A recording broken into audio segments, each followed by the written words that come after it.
Kunjungan bos Apple, Tim Cook ke Indonesia membawa euforia besar bagi Apple fanboy ataupun pemerintah. Soalnya, kedatangan Cook itu memunculkan harapan besar kalau Apple siap menanamkan investasi baru di tanah air. Tim Cook lantas menemui orang nomor 1 RI, Presiden Joko Widodo, di Jakarta. Kami berbicara tentang keinginan Presiden Jokowi untuk merealisasikan banyak pabrik di negara ini, Indonesia. Dan obrolan itu adalah sesuatu yang akan kami pertimbangkan, ujar Tim Cook.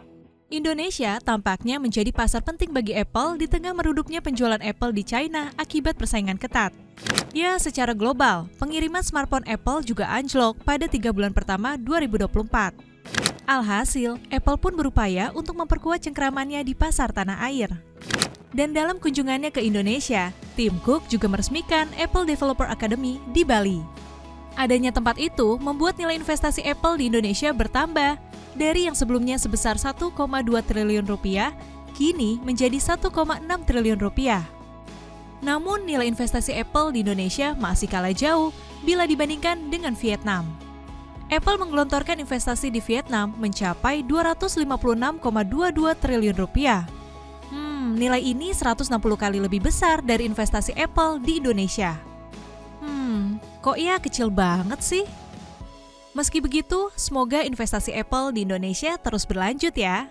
Salah satunya untuk memenuhi kewajiban yang diberikan pemerintah untuk membangun pabrik di tanah air. Mengingat Apple harus memberikan manfaat ekonomi yang besar di Indonesia.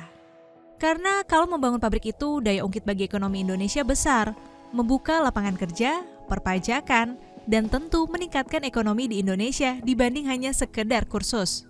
Ujar Direktur Eksekutif ICT Institute, Heru Sutadi. Jangan sampai Apple dapat keuntungan besar dari kita, tapi Indonesia hanya dapat iming-iming janji kayak yang sudah-sudah. Hehehe.